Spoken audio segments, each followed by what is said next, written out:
Thank you. Thank you, Yodi, and thank you for having me here today. Good afternoon, everyone. So, as Yodi mentioned, today I represent Johnson&Johnson. I am part of what is called within Johnson&Johnson the Global Community Impact Team, and I'll share a bit later what the team is about and the work that we do. So today I'll be sharing with you how a company like Johnson&Johnson is using its resources and size for good, specifically to create positive impact in communities in health. Just a caveat that while J&J creates impacts on health in a multitude of ways, including through our innovative commercial business, right? So there's more than one way to create impact beyond the philanthropic side. Today, I will focus on the philanthropic side. So I was looking at Arnav's top 10 foundations by the size of spend. And if I look at the latest data from our Health for Humanity report covering the 2019 year, Johnson&Johnson overall spent more than $1 billion in charitable giving. But it doesn't all come from the foundation. The foundation has a smaller chunk of that, but still a significant amount of resources that Johnson&Johnson is putting into the community. So if I could start going to the next slide. So at Johnson&Johnson, we are really committed to helping people live longer, healthier lives. And that is because we really believe that health is the foundation of vibrant, thriving communities. We've seen, and it has been demonstrating during this pandemic times, that health is really at the foundation of a thriving life. So we have been at this in terms of trying to solve the world's biggest health challenges for over 130 years. And today, as the largest and most broadly based healthcare company in the world, we try to use this, like I said, this reach and size for good. So we really strive to improve access and affordability and really create healthier communities. From the next slide, you'll see that Johnson&Johnson as a company is incredibly diverse. We are operating in 3 main sectors. You mostly might know Johnson&Johnson from the consumer health side, the products that you see on the shelves, but actually our bigger business is in medical devices and pharmaceuticals. So through that, we cover a wide spectrum of health needs. And when it comes to our community work, the business provides enormous insight into how to meet unmet health needs in the community. But in the next slide, as big, as diverse as we are, we have more than 130,000 employees, and I can see it by going to work every day that every single one of them is really standing behind this purpose and bringing our whole selves to work to really blend heart, science, and ingenuity to profoundly change the trajectory of health for humanity. And I think, having worked in corporate social responsibility for over a decade, having dedicated my career to really having companies behave in a more responsible, inclusive, and sustainable manner, and really using their unique expertise and resources in addressing sustainable development challenges, I can see that one key ingredient for any private sector company looking to address a societal challenge is a strong purpose, a strong drive to create an impact. So I think that's one of the key ingredients, but also a very strong backbone.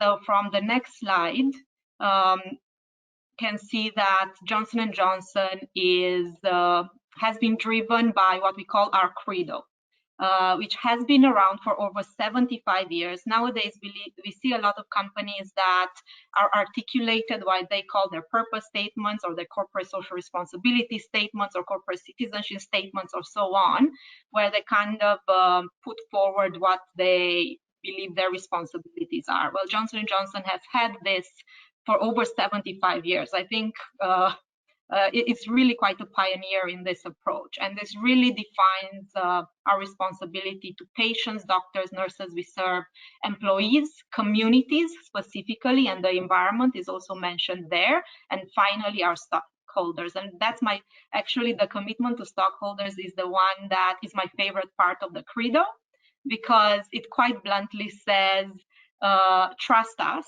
that if we do the right thing by our patients, by our employees, and by our communities and our planet, we will ultimately do right by you as stockholders. So this structure, this purpose, this backbone is what drives what we do on an impact side.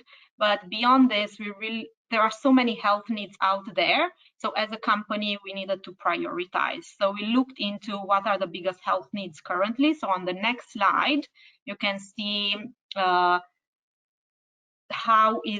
is it that we are currently focused on. We all recognize that half of the world population doesn't have access to good quality healthcare. And about 400 million people still have no access to healthcare. But why is that? We looked at one of the key causes of that, because there is a shortage of health workers. There are not enough health workers out there. So we looked at this critical gap in healthcare workforce, and we decided that would become our #1 priority to address from the Global Community Impact team. So nurses, midwives, community health workers are at the very front lines of care, connecting communities and healthcare systems. So they are a really important part of the system. And by 2030, we need 8 million more of them. And that's the problem that we are working to address. The next slide. This is where Global Community Impact team comes in. And our mission is to support and champion these people at the front lines who are at the heart of delivering care. And we do that through 3 interventions. One is the Center for Health Worker Innovation. The second one is really using the expertise and the resources that our employees can provide to engage them, like what we call talent for good. And ultimately, we live in a world where there are a lot of emergencies and crises that we need to respond to, so we do that on a proactive basis also. In the next slide, you'll see what is our commitment around the Center for Health Worker Innovation. And we launched this beginning of this year, making a commitment of $250 million over the next 10 years. With the vision that everyone everywhere has access to basic quality health services, and putting really the health worker at the center of this, with 3 key goals under this: to reduce the health worker coverage gap, as I mentioned before, increasing the quality of care through a thriving frontline health worker, and the third, but definitely in my opinion should be the first, strengthening primary and community-based health system. As private sector, our role is, we all have a role to play. Governments, private sector, civil society. Just private sector cannot solve this problem, that's for sure. Our role can be catalytic.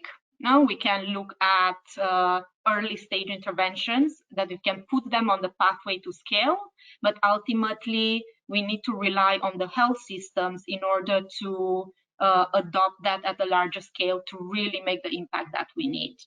So our target by 2030 is to support 1 million health workers that would reach 100 million patients, and really focus on 10 regional hubs to do that. In the next slide, you see that for the Center for Health Worker Innovation, the approach that we take is a human-centered approach.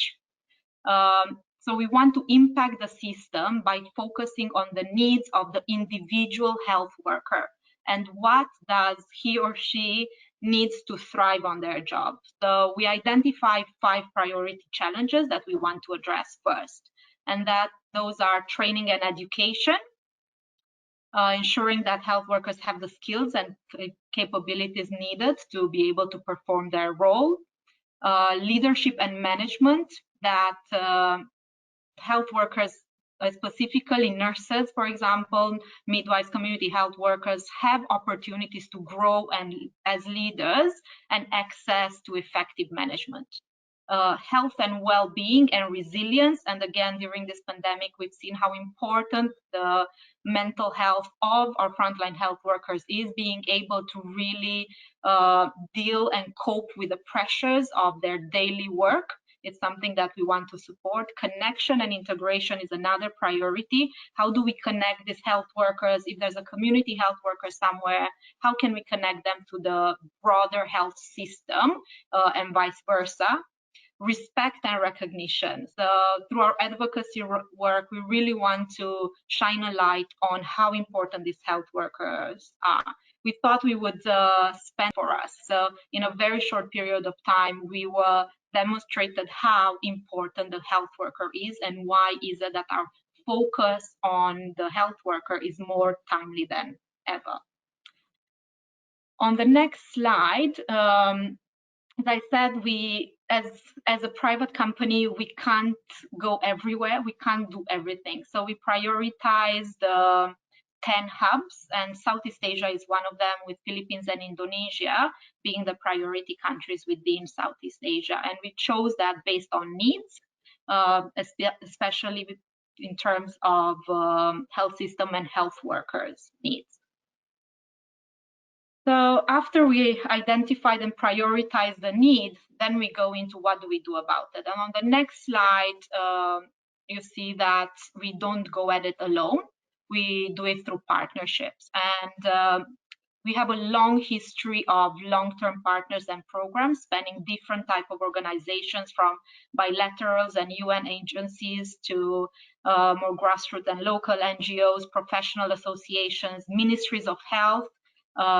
We are very open to working with health organizations to really strengthen that health systems, as I was saying. We are part of a lot of global collaboratives that work in partnership to address the biggest health challenges. On the next slide, some examples of specific programs, because ultimately we are driven by impact. And I will give one of those examples, is the one that we have in China with the Chinese Ministry of Health and the American Academy of Pediatrics. This is an over a decade-long program in neonatal resuscitation. And what it does is that it ensures that nurses in hospitals have the skills to resuscitate babies born with asphyxia, which is basically the inability of a newborn to breathe at birth. At the time when we started this program, birth asphyxia was the second largest cause of death for children under 5 in China, accounting for 20% of China's infant deaths. So if you count that in numbers, is over 70,000 babies lost each year to asphyxia. And one of the causes for that was that the system, the regulation, did not allow nurses to resuscitate babies. It was only the trained physician that was able to do that. So through this program, in 1 decade, we trained more than 250,000 healthcare providers, reaching over 90% of delivery facilities across China. An impact assessment after the first decade estimated that this saved over 150,000 newborns. So that's how many children are alive today because of this program. And this is the impact that we want to achieve, that translates into lives saved for people.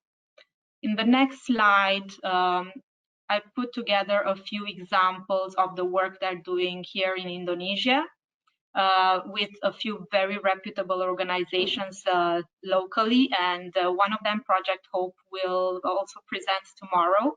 So they will go much deeper into the program about saving lives at birth. We've been in a partnership with them since 2013, and with a goal to really increase the basic emergency obstetric and newborn care, with the objective really to reduce maternal and child morbidity and improve nutrition for mothers and babies. Unfortunately, maternal and child morbidity is still high within Southeast Asia and both Indonesia and the Philippines, and that's an area that we are focusing on through a midwife. So by really building capacity and training midwives, we believe that this is something that we can address. Similarly, the program that we have with the Indonesian Midwives Association, and we've been partnering with them since 2006, it's a program for private midwives,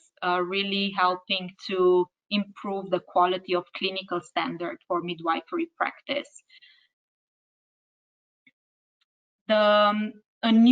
Some newer programs that we've launched this year, or end of last year. One of them is a bit of a different from our usual programs because it looks at partnering with a social enterprise. So that is the Nurse Education Financing Initiative with Dana Didek. And Dana Didek is peer-to-peer lending platform focusing on health education financing.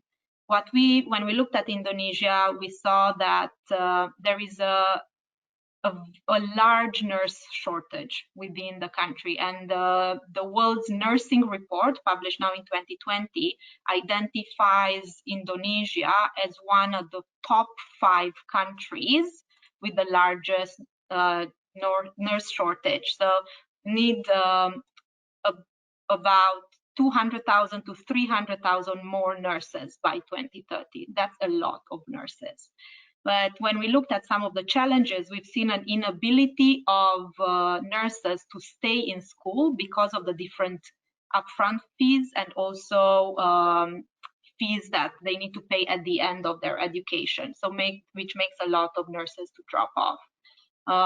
Therefore, we designed this health financing program where we provided Dana Didek with a revolving student loan for Indonesian nurses students. So this would be able to support Indonesian nursing cohorts in perpetuity. That fund gets recycled as repayments come back.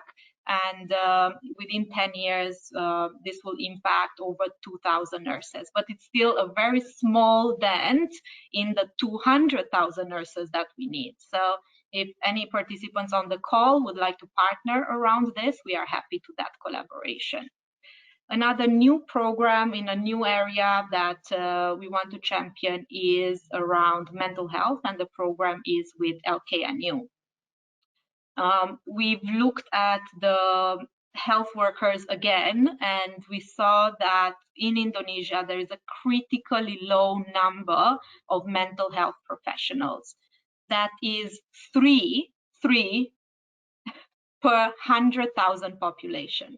Obviously, if you're someone that requires medical help for a mental health condition, it will be almost impossible for you to get the necessary help, especially if you're not in Jakarta, where these professionals are concentrated.